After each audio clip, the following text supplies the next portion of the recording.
and once again, welcome back to my YouTube channel. My name is Tanya, and I again don't have Zobi with me to show you because everyone really cares about Zobi. He's my 5-pound Maltese, whom is my adventure buddy. I live in my RV, traveling the country, hiking, biking, kayaking, scuba diving, and I am also an AT thru hiker from the class of 22.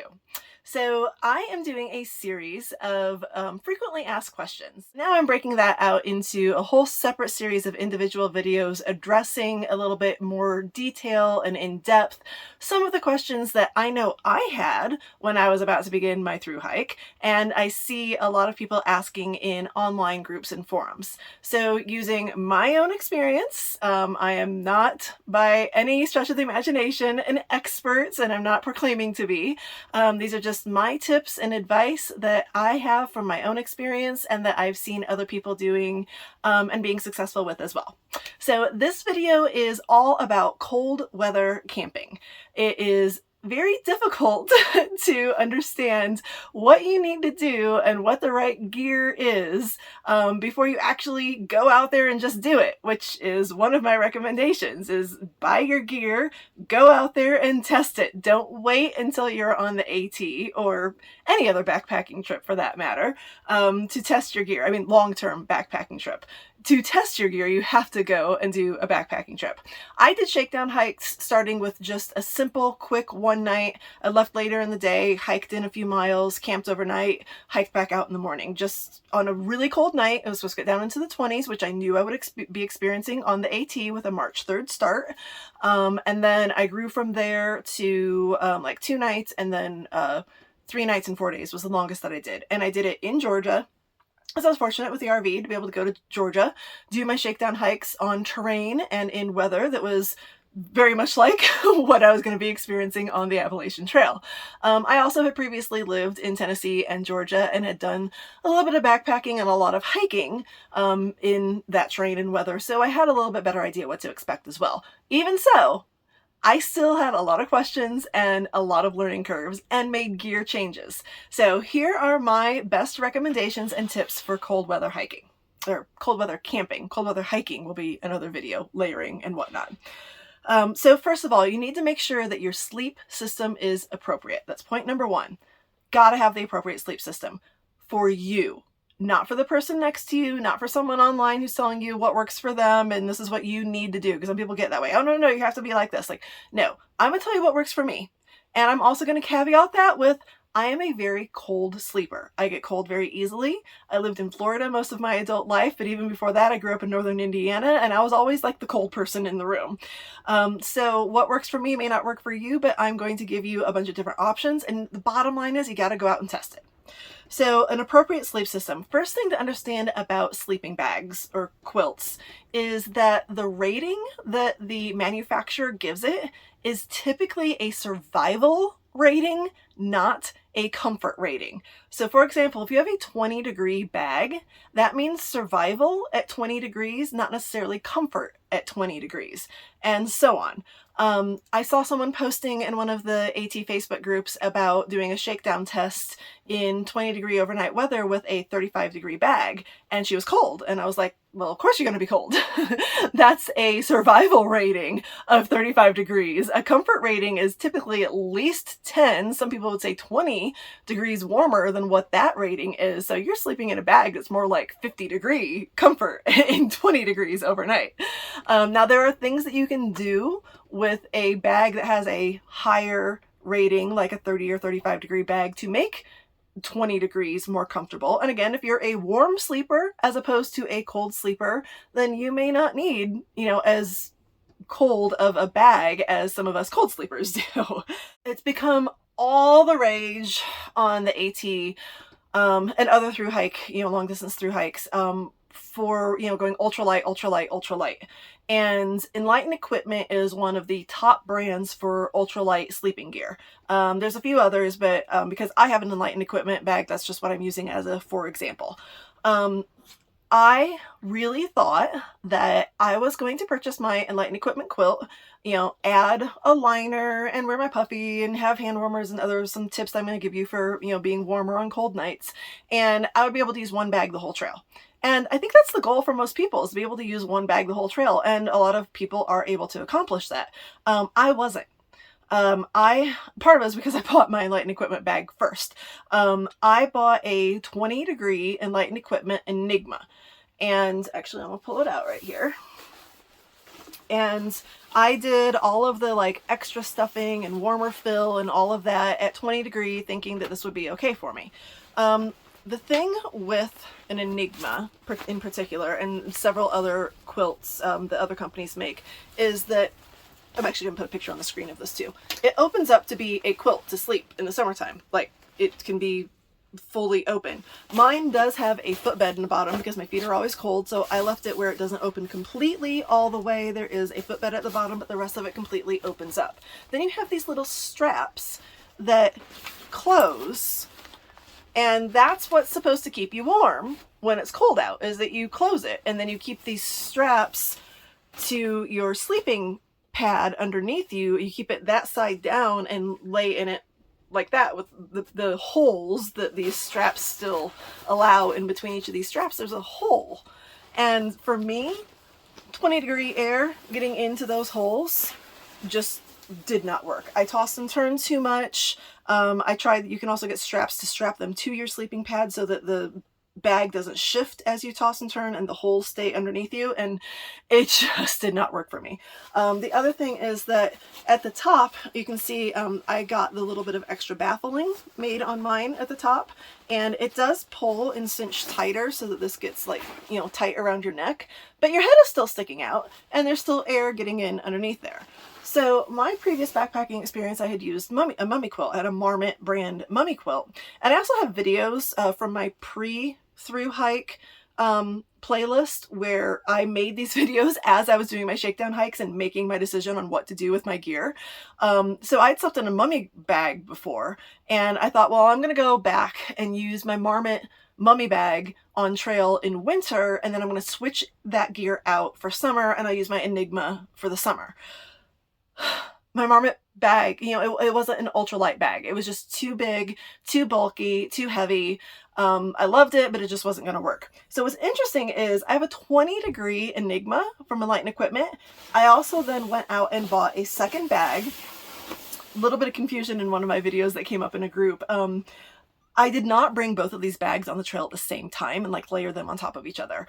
My mummy bag that I ended up buying, I had from March 3rd through mid-May. And then in mid-May, I did my entire summer winter gear switch out, clothing and everything, and had the Enigma, then the rest of the trail through the summer and into the fall. I summoned it on September 8th. So anyway, so back to the mummy bag. So I went and bought a Western Mountaineering, expensive brand, but a very good brand, and also ultralight. This mummy bag is actually only like half a pound heavier than my Enigma is, and it is infinitely warmer. And what I was starting to say earlier is, what's interesting is they're both rated to 20 degrees, but they're not the same at all. So again, it's like the manufacturing degree thing is, it's kind of a crapshoot. You got to test it and just see what actually works for you at what temperature. I know I am not comfortable in my Enigma much under 40 degrees. We had a couple of nights in the summer and then into early fall that it did get into like the upper 30s overnight, and I survived. I had my Puffy, I had a liner, I was fine. I wasn't exactly comfortable, but I was fine.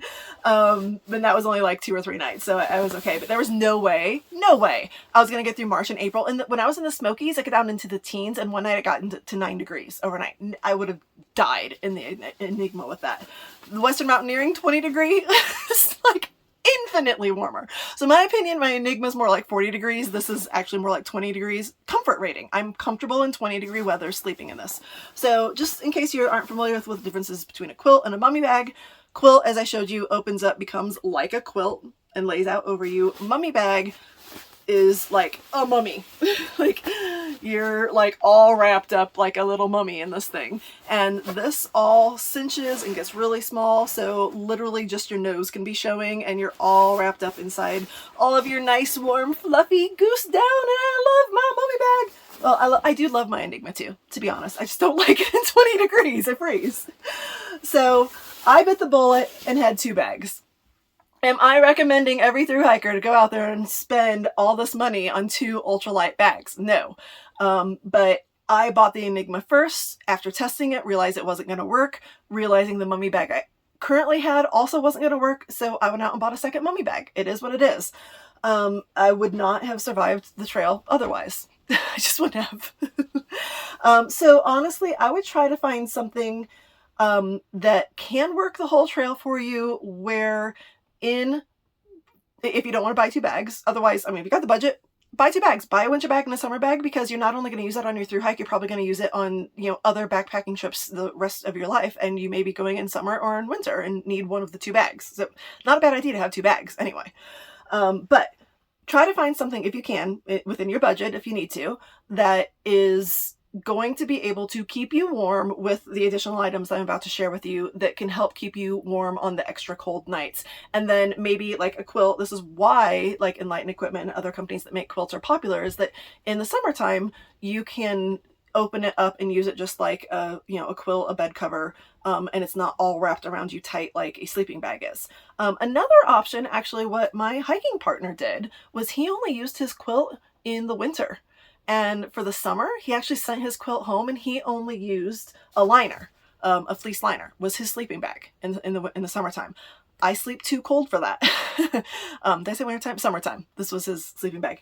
I would have died doing that. There were a few nights where I laid on top of my Enigma and did use this as like my sheet over me, but that was only a few nights. Most of the rest of the time, I still use my Enigma as a quilt over me. I could have it wherever I wanted on my body, not necessarily like all the way up over my head or over my chest or whatever, but just had like a layer over me. That's what he did with this the whole summer. He got cold a couple of times when we had those nights that got like around 40 or into the upper 30s, only using this and not having a quilt though. So let's talk my next, oh wait, I'm still under having the appropriate sleep system to you. The first thing was knowing your bag ratings, knowing what a mummy bag versus a quilt is. A side note on bags, while I'm thinking about it, is when you get to camp, after you get your tent set up, the first thing you need to do is get your bag out and have it fluffing up. You may even want to get your bag out if it's not super windy and it's not going to blow away. If you can have it sitting beside you, let it start fluffing up, because it's the fluff, especially in real down versus synthetic down. It's that ability to fluff up that is going to keep you warm. The more like fluffed out it is, and the down is, spread out, that's what captures your body heat and radiates it back onto you, keeping you warm at night. So first thing is get your sleeping bag out and fluffing. Okay, so then the next thing in your sleep system is going to be the R value of your sleep pad. I didn't grab mine to pull it out. I used the ever popular Thermarest NeoAir X Lite, and I used the wide because I toss and turn, and also because I had my dog, my little 5-pound dog I brought in with me to my sleeping bag on different nights. So I needed a little bit wider sleep pad. If you're bigger or wider, your body, or if you toss and turn a lot, I highly recommend getting a wide sleeping pad. Another popular wide one is the Nemo. I think it's the Tensor is the brand. My R rating was 4.6. and it was 25 inches wide. That's a good R rating for 3 season to use spring, summer, fall, or spring, yes, basically whenever you want to. If you are an extremely cold sleeper, and another option is to get a higher R rated pad. I think they go up to like 6 or 7. The higher the R value, the warmer it's going to keep you. The lower the R value, the cooler you're going to be. So I also saw people posting about having, hard time sleeping out in cold weather, and they only had R values of like 2.3 or 3 or something like that. And the ground is your enemy when it's cold out. You've got to have layers between you and the ground to keep that cold away from seeping up into your body. So another option is those accordion style pads. They have a name and I'm blanking on it, but the accordion style pads, you can lay that as a layer underneath your inflatable sleep pad as well. And some people do that as part of their winter sleep system and then send one or the other of the pads home for the summertime. So mine, I was fine with the 4.6 R rating and my 20-degree Western Mountaineer and Mummy bag, and it was also good for the summertime for me. Okay, so last thing in your sleep system as an option, but I also highly recommend having one or the other of these, is I was showing this earlier. This is the C2 Summit reactor. This is regular. It's a fleece liner. I guess I'll go ahead and pull it out. I'll stuff it back in after this video. This is the one that I saw pretty much everyone on trail having, and all season. A lot of people kept it through the summer as well. So it is a fleece liner. It is a bag type style that you crawl into, or in the summertime you can kind of just lay it out as a sheet over you if you want. It also cinches, so it can help keep the warm air in once you get all warm and cozy into it. So you can cinch this and cinch your sleeping bag both, and pull it up as high as you want to. I several times actually did this with it because I was cold. So this is a fleece liner. This is a silk liner. Believe it or not, silk has the ability to retain body heat. It really does. I used this in the summer. I didn't have this with me in the winter. I had my friend who brought my summer gear to me, brought this with my Enigma. So this was supposed to be my sleep system for the summer, was on chillier nights. If I needed an extra liner, I had my silk liner.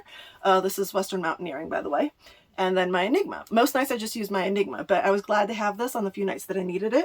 And I personally did keep this throughout the summer because I used it for Zobi. I used it to wrap him up when he got cold, my dog, when he got cold after it'd been raining, or just on chillier nights, like those couple of nights that we talked about. I added this to his sleeping bag as well, so he had another layer of warmth. But most people aren't going to carry both liners. I did because I have a dog.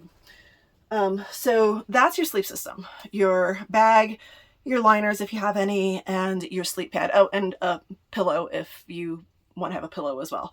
I did. That's something that's actually kind of controversial. Is like, do you really need a pillow? Because you can use, your clothes or whatever. But I needed a pillow. I have herniated discs. I knew I needed a pillow, so I had an Xped was the brand of my pillow. Point 2 on cold weather camping tips is always have warm, dry sleep clothes to change into. And you never, ever, ever hike in your sleep clothes, because you don't want to get them sweaty. You don't want to get them damp. You don't want to get them, all of a sudden it starts raining on you. Do not hike in your sleep clothes. That is the most important thing when it is cold outside, especially if your hiking clothes have gotten damp because you've been sweaty or it's been precipitating snow or rain or whatever on you. You got to have something warm and dry to change into, or hypothermia is a very real thing. So always keep your, I use 250 merino wool, top layer and bottom layer. Now your mid layer, you can hike in because it may not get damp and sweaty because you have your base layer underneath that. And you may use your mid layer to also sleep in or wear around camp. I had a North Face fleece mid-layer, just a fleece pullover with a zipper, kind of like what I have on. And I did wear that hiking, and I did wear that around camp and sleeping. Another thing is your puffy. Always keep your puffy warm and dry. Don't recommend hiking in your puffy. I saw some people hiking in their puffy here and there, mostly in the summer, more so than the winter, because of the fact that you need to keep it warm and dry. It's a great thing to wear around camp and also to sleep in. And a lot of people do sleep in their puffies. I did on the coldest of nights, like in the teens, when particularly in the Smokies, I wore my puffy. And I also recommend getting a puffy with a hood, so you can pull it up over your head and keep your ears and your head warm. I'm going to talk about accessories in a moment, so we'll come back to keeping your head and neck and stuff warm. Okay, warm, dry camp clothes. Like I said, never hike in them, except maybe your mid-layer. Recommended fabrics: merino wool, fleece, alpaca, and there is begins with a C that is a synthetic. If you're like allergic to wool or animal fibers like alpaca, it begins with a C. I'll look it up and put it on here. That people wore as well. for a base layer. And I also highly recommend having a pair of camp socks that you only wear camping, only wear sleeping, and around camp you do not hike in them. And in the wintertime, you want them to have, be nice, thick, warm, fuzzy socks as well. Wool, alpaca, something like that. I also even used my sealskins sometimes because they're pretty thick and warm. So I would use them as a second layer on some of the coldest nights as well. Okay, point number 3. Recommended accessories to help keep you warm, especially on the coldest of nights. And I have a few examples to show you that I do have. Number 1, down booties. I got these from Enlightened Equipment. You can get them from some other brands, but I highly recommend these. They're great. They are filled with down, or down booties, and are extremely light. Oh my gosh, these weigh like nothing. And then you can cinch them around your ankle. And you don't wear just these. You want to wear your camp socks and then these over top of them. Right, so you wear your socks. I call these my little like ovens for my feet. They're amazing. Wear your socks, put these on, and then throw a hand warmer in there. Or throw a hand warmer in here to start getting warm before you even put these on. Seriously, it's like a toasty little oven for your feet, and it's amazing. My feet never got cold. It was awesome. Seriously. And my feet always go. I also, had the mummy bag, which has extra padding around your feet as well, which helped, but these were awesome. Okay, number 2, I highly recommend getting, again, probably shouldn't hike in it because it can get damp, but I did hike in it and hike with it with the coldest of days. This is the Buff brand, you can see, and this is what they call their polar buff, because it has this fleece lining in it. So this actually tucks inside it like that. I have it all drawn out because I just washed it, but you can put it on and then you can put that fleece, it has that extra. So what I did was I tucked this down, that part of it down into my merino wool, and then I pulled the fleece part up over my face like this when I was sleeping. Oh, it was so wonderful. And I also did that when I was hiking a few times because it was extra cold or extra windy, and it was wonderful. But even if you just leave it around your neck, it really, this extra layer of fleece, and this is a thicker layer of, I don't even know what this is, some sort of probably synthetic, but it really does help keep you warm. So especially at night, and pull this up over your face, fold up over your ears, even I can't get it like that right now, but pull up over your ears and up around your nose, and then you have your hood over from your puffy on over, so basically the only thing that's showing is your eyes. If you need to pull it back down over your nose to breathe better, you can. The other option for that is, well, 2 other options for that is a buff and a hat. I just didn't want to, I didn't bring a hat. This was the only hat I brought, and with my puffy hood and a buff, I didn't need a hat. Or, I hope I say this right, a balaclava? Put it up on the screen. I think it's called a balaclava. But it's basically like what you see like snowmobilers wearing. It's like the whole head, nose, neck, everything is covered and keeps all your heat in your head and, in like it's supposed to keep you warm. Okay, so there's that. Next are a pair of merino wool gloves, or if you're allergic to wool, some other type of mittens to wear at night.